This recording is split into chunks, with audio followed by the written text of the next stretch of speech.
جیسے اگر ہم سفر پہ کہیں جا رہے ہیں اور ہر راستے میں ہمارے پیسے ختم ہو گئے ہیں، چوری ہو گئے ہیں، گم گئے ہیں، کچھ بھی اس طرح سے، تو ہم کسی بھی وہاں سے گزرنے والے سے یا کسی وہاں کے آس پاس کے لوگوں سے زکوٰۃ کا کہہ کے ہم مالی مدد لے سکتے ہیں۔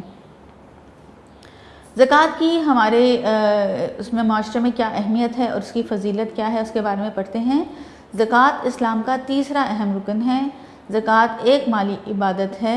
زکوٰۃ آپ نے اسلام کے ارکان پڑھے ہیں، جس میں نماز، روزہ، زکوٰۃ، حج اور جہاد ہے۔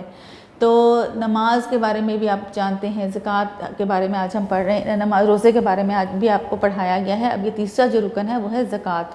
یہ وہ ارکان ہیں جن کے بغیر ہمارے اسلام کی، ہمارے مذہب کی کا کوئی وجود نہیں ہے، مکمل نہیں ہے۔ ہمارا اسلام ان 5 ارکان کے بغیر نامکمل ہے۔ تو یہ زکوٰۃ اسلام کا تیسرا رکن ہے۔ یہ مالی عبادت ہے، یعنی جب ہم مال سے لوگوں کی مدد کرتے ہیں، خاص طور سے ڈھونڈ کے ان لوگوں کو جو صحیح میں زکوٰۃ کے مستحق ہیں، زکوٰۃ کے حقدار ہیں، ان تک پہنچانا مالی عبادت ہے۔ اللہ تعالیٰ نے قرآن مجید میں بہت سے مقامات پر نماز کے ساتھ زکوٰۃ ادا کرنے کا حکم دیا ہے۔ ارشاد ربانی ہے، یعنی اللہ تعالیٰ کا ارشاد ہے۔ اللہ تعالیٰ نے فرمایا وَآتُوا الزَّكَاةَ وَاقْرِضُوا اللَّهَ قَرْضًا حَسَنًا، ترجمہ، اور زکوٰۃ ادا کرتے رہو اور اللہ کو نیک اور خلوص نیت سے قرض دیتے رہو۔ یہ یہاں پر لکھا ضرور ہے کہ قرض، لیکن ہم ایک طرح سے تجارت کرتے ہیں، ایک طرح سے بزنس کرتے ہیں۔ ہم یہ سوچ سکتے ہیں کیا کہ اگر ہم اللہ تعالیٰ کے ساتھ تجارت کریں، اللہ تعالیٰ کے ساتھ بزنس کریں، تو کیا ہمیں کبھی نقصان ہو سکتا ہے؟ کبھی بھی نہیں ہو سکتا۔ تو ہمیشہ یہی سوچ کر آپ زکوٰۃ ضرور نکالنی چاہیے سب کو، جن کے پاس جن کو اللہ میں نے اتنا نوازا ہے کہ جن پر زکوٰۃ لگتی ہے، زکوٰۃ واجب ہے، زکوٰۃ لازم ہے، ان لوگوں کو لازمی طور پر زکوٰۃ دینی چاہیے۔ اللہ تعالیٰ کی راہ میں خرچ کرنا ایک افضل عبادت ہے، بہترین عبادت ہے۔ یہ اللہ تعالیٰ کے ساتھ بہترین تجارت بھی ہے، جس میں انسان کے لیے بہت سے فائدے ہیں۔ سب سے پہلی بات اللہ تعالیٰ نے فرمایا ہے کہ سب سے پہلے اپنے آس پاس رشتہ داروں میں، اپنے بہن بھائیوں میں دیکھیں کہ کوئی ضرورت مند تو نہیں ہے، جس کے گھر میں بہت تنگ دستی ہے، جن کے گھر میں کھانے پینے کی تنگی ہے۔ ویسے تو زکوٰۃ دینے کے لیے کوئی خاص وقت مقرر نہیں ہے، لیکن کیونکہ رمضان میں ہر ایک چھوٹی نیکی کا بھی دوہرا فائدہ ہمیں ملتا ہے، زیادہ ثواب ملتا ہے، اس لیے لوگ کوشش کرتے ہیں کہ زکوٰۃ زیادہ سے زیادہ رمضان شریف میں نکالیں۔ لیکن جہاں تک میں یہ سمجھتی ہوں کہ ہم جب کسی کی مدد اس وقت کریں جس وقت وہ شدید مشکل میں ہے، چاہے وہ رمضان کا مہینہ ہے، چاہے وہ محرم کا مہینہ ہے، چاہے وہ کوئی سا مہینہ ہے، تو اس کا اجر اور اس کا ثواب بہت زیادہ ہے جس وقت ہم کسی کی مشکل میں مدد کرتے ہیں۔ تو جب بھی کبھی کوئی سوال کرے، آپ سے زکوٰۃ کی صورت میں مدد مانگنے کی کوشش کرے، تو ہمیں کر دینی چاہیے۔ میرا تو یہ خیال ہے کہ ہمیں کر دینی چاہیے۔ ہمیں یہ نہیں سوچنا چاہیے کہ ہم رمضان کا انتظار کریں تو رمضان میں ہی زکوٰۃ دیں گے۔ بہرحال یہ تو دنیاوی بات ہے، سوچنے کی بات ہے کہ ہمیں ہمیشہ لوگوں کی مدد مشکل میں کرنی چاہیے۔ جی، قرآن مجید میں اللہ تعالیٰ نے نبی اکرم صلی اللہ علیہ وآلہ وسلم سے فرمایا، ترجمہ، ان کے مال میں سے زکوٰۃ قبول کر لو کہ اس سے تم ان کو ظاہر میں بھی پاک اور باطن میں بھی پاکیزہ کرتے ہو۔ باطن کہتے ہیں ہمارا انر سیلف، ہمارا اندر، ہمارا دل، اور ظاہر جو ہم باہر سے ہیں، جو ہم نظر آتے ہیں۔ تو اللہ تعالیٰ کہتے ہیں کہ تم لوگوں سے زکوٰۃ قبول کرو لازمی طور پہ، کیونکہ وہ زکوٰۃ دینے سے باہر سے بھی پاک ہو جاتے ہیں اور ان کا دل بھی پاک اور صاف ہو جاتا ہے۔ کیونکہ جب ہم مال خرچ کرتے ہیں اللہ کی راہ میں، تو مال سے ہماری محبت بھی کم ہوتی ہے۔ سمجھ آئیے؟ ہمیں یہ نہیں ہوتا کہ ہم پیسوں کو چھپا کر رکھیں، بچا کے رکھیں، جوڑتے رہیں۔ یہ اس سے ہماری محبت کم ہونا شروع ہو جاتی ہے، اور یہی اللہ تعالیٰ کو بات پسند ہے۔ اللہ تعالیٰ کی راہ میں مال خرچ کرنے والے کو بہت زیادہ اجر و ثواب ملتا ہے۔ نبی کریم صلی اللہ علیہ وآلہ وسلم نے فرمایا، جو شخص اللہ کی راہ میں کوئی چیز خرچ کرے، اس کے لیے وہ چیز 700 گنا بڑھ کر لکھ دی جاتی ہے۔ اب آپ یہ دیکھیں کہ جو بات اللہ تعالیٰ خود فرما رہے ہیں اپنے پیارے نبی صلی اللہ علیہ وآلہ وسلم کے ذریعے، انہوں نے بتا دیا ہے کہ جو میری راہ میں کوئی پیسہ خرچ کرے گا تو اس کو میں 4 گنا 700 گنا بڑھ کر اس میں اس کو اضافہ دوں گا، اس میں اس کی برکت دوں گا۔ زکوٰۃ پیسے کے علاوہ، سونا چاندی کے علاوہ ہمارے جو پراپرٹی ہوتی ہے، جو ہماری زمین ہوتی ہے جس پہ ہم رہتے ہیں، اس پر بھی زکوٰۃ لگتی ہے، یا کسان بھائی جو ہمارے ہیں جن کے جو گاؤں میں کھیتی باڑی کرتے ہیں، ان کے پاس ایک بہت زیادہ مقدار میں اگر زمین ہے جس کے اوپر وہ فصل اگاتے ہیں اور اس سے پیسہ کماتے ہیں، ہر وہ چیز جس سے ہم پیسہ کماتے ہیں وہ اس پر زکوٰۃ واجب ہوتی ہے۔ تو جو کسان بھائی فصل کماتے ہیں، فصلوں کے اوپر بھی زکوٰۃ لگتی ہے، اور اس کے لیے ایک خاص لفظ استعمال کیا جاتا ہے جس کو عشر کہتے ہیں۔ فصلوں پر زکوٰۃ کے لیے جو لفظ استعمال کیا جاتا ہے اس کو عشر کہتے ہیں۔ اس کے علاوہ جو مویشی جانور جیسے گائے بھینسیں لوگوں نے رکھی ہوتی ہیں اور اس سے خوب ڈھیر سارا کاروبار کرتے ہیں، دودھ بیچتے ہیں، گھی بناتے ہیں، اور اس سے ان کا جو ذریعہ آمدن ہے وہ کمانے کا ذریعہ ہے، تو مویشیوں کے اوپر بھی جو ہے زکوٰۃ لگتی ہے، اس پر بھی واجب ہے، وہ بھی ایک خاص مقدار میں، کہ آپ کے پاس جیسے انہوں نے بتایا کہ 7.5 تولے سونا ہے اور اس کے ایکول آپ کے پاس، اس کے برابر آپ کے پاس اگر جانور ہے تو اس کے اوپر بھی زکوٰۃ لگے گی، واجب ہوگی۔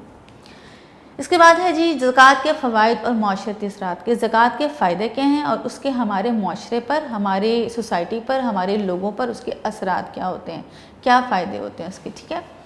سب سے پہلی بات فرمان مصطفیٰ صلی اللہ علیہ وآلہ وسلم ہے کہ صدقہ گناہوں کو ایسے مٹا دیتا ہے جیسے پانی آگ کو بجھا دیتا ہے، اور یہ جو صدقہ ہے، یہ جب ہم صدقہ دیتے ہیں تو ہم قیامت والے دن اسی صدقے کی چھاؤں میں، جب تیز تپتی دھوپ ہوگی، جھلسا دینے والی، آگ لگا دینے والی جو دھوپ ہوگی، اس دھوپ میں یہ صدقہ ہی ہمارے اوپر چھاؤں کیے ہوئے ہوگا۔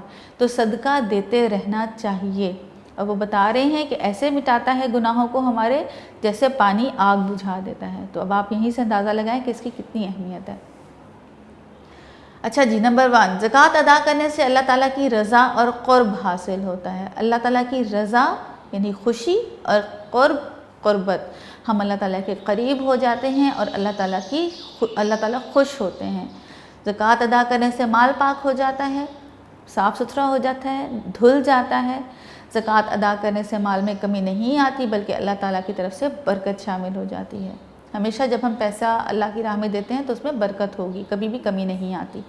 زکوٰۃ ادا کرنے سے انسان کا دل مال کی محبت سے پاک ہو جاتا ہے، ہمیں اپنے مال سے محبت ختم ہونے لگتی ہے۔ جب ہم بانٹ کے کھاتے ہیں، جب ہم کوئی چیز تقسیم کر کے کھاتے ہیں، مل جل کر کھاتے ہیں، تو ہماری اس سے محبت کم ہوتی ہے۔ زکوٰۃ ادا کرنے سے آپس میں محبت بڑھتی ہے، آپس میں ہمدردی کا جذبہ پیدا ہوتا ہے، اور اس سے کیا ہوتا ہے کہ معاشرے سے غربت کا خاتمہ ہوتا ہے۔ جب ہم ضرورت کے وقت لوگوں کی مدد کریں گے اور ایک مخصوص مقدار میں، ایک صحیح مقدار میں آپس میں، سب سے پہلے میں نے آپ کو بتایا اگر بہن بھائیوں کو دیں گے یا ضرورت مندوں کو دیں گے، یا اور اگر ہم یہ بھی کر سکتے ہیں کہ ہم جو ضرورت مند ہیں ان کو کوئی چھوٹا سا کاروبار کروا دیں، چھوٹا موٹا کاروبار کروا دیں، تو اس سے کیا ہوگا کہ معاشرے میں لوگوں جو ہے تنگ دستی ختم ہوگی، لوگ کام کرنا شروع کریں گے، مانگنا ختم کریں گے، اور غربت کا خاتمہ ہوگا، غریب لوگ ختم ہونا شروع ہو جائیں گے۔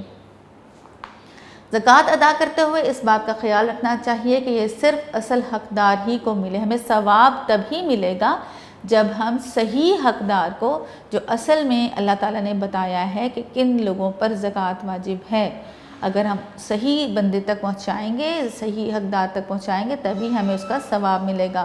جب معاشرے میں موجود تمام افراد کی بنیادی ضرورتیں پوری ہوں گی تو وہ باعزت شہری کے طور پر معاشرتی ترقی، خوشحالی اور امن کے لیے کام کریں گے۔ جب ان کو پیسے ملیں گے لوگوں کو، وہ اپنی بنیادی ضرورتیں، یعنی بنیادی ضرورت ہوتی ہے روٹی، کپڑا اور مکان، ان کو چھت ملے گی رہنے کے لیے، ان کو پیٹ بھرنے کے لیے روٹی ملے گی، پہننے کے لیے کپڑے ملیں گے، تو ان کی عزت بھی معاشرے میں بحال ہوگی، وہ بھی معاشرے میں عزت سے زندگی گزار سکیں گے، ان کے حالات اچھے ہوں گے اور سکون سے کام کریں گے۔ امن کا مطلب یہی ہے کہ جب لوگوں کے پاس پیسہ نہیں ہوتا تو وہ چوری ڈکیتی کرتے ہیں، لوگوں کو تنگ کرتے ہیں، جو ہے کسی کا پرس چھین لیا، گھروں میں چوریاں کی، تو جو ہے بے سکونی ہوتی ہے اور امن نہیں ہوتا۔ سکون ہوگا تبھی جب لوگوں کے پاس روٹی بھی ہوگی اور پہننے کے لیے کپڑے بھی ہوں گے، اور اسی طرح پورا معاشرہ خوشحال اور مستحکم ہوگا، پورا معاشرہ خوشحال اور مضبوط ہوگا۔ تو اس لیے زکوٰۃ دینے کا حکم بار بار آتا ہے کہ ہم ضرورت کے وقت لوگوں کو اپنی زکوٰۃ کے ذریعے ان کی مدد کریں، اور اس سے معاشرے میں خوشحالی آئے گی اور لوگ سکون سے رہیں گے۔ ٹھیک ہے بیٹا، یہ ہمارا زکوٰۃ کا ٹاپک تھا، اس کی پڑھائی ہم نے کر لی ہے۔ اب ہم جو ہے اس کے کویشچن آنسرز کی طرف آتے ہیں۔ کویشچن آنسرز بھی ایک دفعہ ریوائز کر لیتے ہیں۔ اس کے سب سے پہلے MCQs ہیں۔ جیسے ہی آپ کا لیکچر اپلوڈ ہوگا اس کے ساتھ ہی اس کے نوٹس بھی اپلوڈ ہو جائیں گے، اور آپ کو پھر کوئی تنگی نہیں ہوگی، کسی قسم کی پریشانی نہیں ہوگی۔ آپ نے نوٹس کو اچھی طرح سے یاد کرنا ہے، آپ کو سمجھا دیا ہے میں نے بہت اچھی طرح سے۔ سب سے پہلے اس کے MCQs ہیں۔ MCQs جب آپ کے پاس آئیں گے تو اس کے ساتھ نیچے اس کی آنسر کی بھی دی ہوئی ہے، جوابات دیے ہوئے ہیں تاکہ آپ کو کوئی کنفیوژن نہ ہو، کوئی غلطی نہ ہو۔ پہلا جو MCQ نمبر 1 وہ یہ ہے، زکوٰۃ ادا کرنا کن لوگوں پر فرض ہے؟ صاحب نصاب لوگوں پر۔ زکوٰۃ عبادت ہے، مالی عبادت ہے۔ زکوٰۃ ادا کرنے سے کیا بڑھتا ہے؟ محبت بڑھتی ہے۔ زکوٰۃ ادا کرتے وقت خیال رکھنا چاہیے حقدار کو ملے، صرف حقدار تک جائے۔ زکوٰۃ ادا کرنے سے مال بڑھ جاتا ہے۔ زکوٰۃ اسلام کا رکن ہے، نمبر 3 یعنی کہ تیسرا۔ زکوٰۃ کے معنی ہیں بڑھنا اور پاک ہو جانا۔ قرآن مجید میں نماز کے ساتھ ذکر ہے زکوٰۃ کا۔ قرآن مجید میں مصارف زکوٰۃ کی تعداد ہے کتنی ہیں؟ 8۔ حدیث کے مطابق جو شخص اللہ تعالیٰ کی راہ میں کوئی چیز خرچ کرتا ہے اس کے لیے وہ چیز بڑھا کر لکھ دی جاتی ہے 700 گنا، 700 گنا بڑھا کر لکھ دی جاتی ہے۔ اس کے بعد ہیں مختصر جوابات۔ زکوٰۃ، سوال نمبر 1 ہے، زکوٰۃ کی فرضیت کے بارے میں ایک آیت کا ترجمہ لکھیے۔ اس کا جواب ہے ارشاد باری تعالیٰ ہے، اور زکوٰۃ ادا کرتے رہو اور اللہ کو نیک اور خلوص سے نیت سے قرض دیتے رہو۔ ارشاد باری تعالیٰ ہے، زکوٰۃ ادا کرتے رہو اور اللہ کو نیک اور خلوص سے نیت سے قرض دیتے رہو۔ سوال نمبر 2، زکوٰۃ کے بارے میں ایک حدیث مبارک کا ترجمہ لکھیے۔ اس کا جواب ہے، حضرت محمد صلی اللہ علیہ وآلہ وسلم نے فرمایا، جو شخص اللہ کی راہ میں کوئی چیز خرچ کرے اس کے لیے وہ چیز 700 گنا بڑھا کر لکھ دی جاتی ہے۔ سوال نمبر 3، صاحب نصاب کسے کہتے ہیں؟ صاحب نصاب اس شخص کو کہتے ہیں جس کے پاس ایک خاص مقدار میں مال جمع ہو اور وہ 1 سال تک اس کے پاس اسی مقدار میں موجود رہے، اس کو کہتے ہیں صاحب نصاب۔ معاشرے میں غربت کا خاتمہ کیسے ممکن ہے؟ حقدار کو زکوٰۃ دینے سے غربت کا خاتمہ ممکن ہے۔ اس کے بعد ہے تفصیلی جواب۔ سوال نمبر 1 ہے، قرآن و سنت کی روشنی میں زکوٰۃ کی اہمیت اور احکام واضح کریں۔ اس کا جواب ہے، اسلام میں زکوٰۃ ادا کرنے کی سب سے زیادہ اہمیت ہے۔ قرآن مجید میں اکثر مقامات پر نماز کے ساتھ زکوٰۃ کا بھی حکم آیا ہے۔ ایک مقام پر اللہ تعالیٰ کا ارشاد ہے، ترجمہ، اور نماز قائم کرو اور زکوٰۃ ادا کرو۔ نماز بھی پڑھو اور اس کے ساتھ زکوٰۃ کی بھی اتنی ہی اہمیت ہے۔ زکوٰۃ ادا کرنے والوں کے لیے اجر عظیم کی بشارت ہے، ان کے لیے خوشخبری ہے کہ انہوں نے بہت بڑا کام کیا۔ فرمان مصطفیٰ صلی اللہ علیہ وآلہ وسلم ہے، صدقہ گناہوں کو ایسے مٹا دیتا ہے جیسے پانی آگ کو بجھا دیتا ہے۔ تو یہ اس کا سوال نمبر 2 دیکھ لیتے ہیں، زکوٰۃ کے چند فوائد و معاشرتی اثرات بتائیے۔ زکوٰۃ کے چند معاشرتی فوائد یہ ہیں، آپس میں محبت بڑھتی ہے، مال پاک ہوتا ہے، اللہ تعالیٰ کی رضا اور قرب حاصل ہوتا ہے، معاشرے سے غربت کا خاتمہ ہوتا ہے۔ یہ تھے مختصر اور تفصیلی سوالات۔ اچھی طرح یاد کر کے ان کو اپنی نوٹ کاپیز پہ لکھیے گا۔ آپ کا ہوم ورک بھی، آپ کا گھر کا کام یہی ہے کہ آپ نے آج میں بھی جو ناظرہ میں آپ کو کرواؤں گی، آپ نے اس کو بہت اچھی طرح سے یاد کرنا ہے، اور اس کے ساتھ ساتھ آپ نے جو MCQs ہیں اور کویشچن آنسرز آپ کے لانگ اور شارٹ جتنے ہیں ان کو بہت اچھی طرح یاد کر کے لکھیے گا۔ آج کے ناظرہ میں آپ کا جو کام ہے وہ ہے سورۃ القریش اور التحیات۔ سب بچوں کو نماز آتی ہے، نماز میں التحیات آتی ہے، اور جو ہے آپ لوگوں نے اس کو بہت اچھی طرح سے یاد کرنا ہے، اور سورۃ القریش جو ہے وہ بھی آپ اپنے بہتر ہے کہ آپ اپنے قاری صاحب سے کہیے گا وہ آپ کو یاد کروائیں، تو بہت اچھی بات ہے۔ اور اگر ترجمہ یاد کریں گے ساتھ تو بہت ہی اچھا، آپ کو پتہ ہو کہ آپ کیا پڑھ رہے ہیں، قرآن پاک ہمیں کیا کہہ رہا ہے۔ جی بیٹا، آپ کا ناظرے میں ہے سورۃ القریش اور التحیات۔ سورۃ القریش میں آپ اپنے قاری صاحب سے کہے گا، آپ کو سکھائیں گے، میں پڑھ کے سنا دیتی ہوں۔ اعوذ باللہ من الشیطان الرجیم، بسم اللہ الرحمن الرحیم۔ لیلاف قریش ایلافہم رحلۃ الشتاء والصیف فلیعبدوا رب ھذا البیت الذی اطعمہم من جوع وآمنہم من خوف۔ سورۃ القریش ہے۔ اس کے بعد التحیات، التحیات للہ والصلوات والطیبات والسلام علینا ایھا النبی ورحمۃ اللہ وبرکاتہ، السلام علیکہ وعلی السلام۔ سورۃ القریش اور التحیات آپ نے اپنے قاری صاحب سے سیکھنی ہے، وہ بہت اچھی طرح سے آپ کو سکھائیں گے قرأت کے ساتھ۔ سورۃ القریش، اعوذ باللہ من الشیطان الرجیم، بسم اللہ الرحمن الرحیم۔ لیلاف قریش ایلافہم رحلۃ الشتاء والصیف فَلْيَعْبُدُوا رَبَّ هَٰذَا الْبَيْتِ الَّذِي أَطْعَمَهُم مِّن جُوعٍ وَآمَنَهُم مِّن خَوْفٍ۔ التحیات بیٹا آپ التحیات بھی سن لیجئے۔ التحیات للہ والصلوات والطیبات والسلام علیک ایھا النبی ورحمۃ اللہ وبرکاتہ، السلام علینا وعلی عباد اللہ الصالحین۔ دونوں چیزوں کا آپ نے بہت اچھی طرح سے یاد کرنا ہے، اور یاد کر کے آپ نے اپنا پچھلا ناظرہ بھی ریوائز کیجیے گا، اور جو ہے نوٹس کو بھی یاد کر کے کاپی پہ لکھ لیجیے گا۔ یہ آپ کا لیکچر تھا، آج کا لیکچر نمبر 3۔ میں امید کرتی ہوں آپ کو ہر بات بہت اچھی طرح سے سمجھ میں آ گئی ہوگی۔ مجھے اجازت دیجیے، فی امان اللہ۔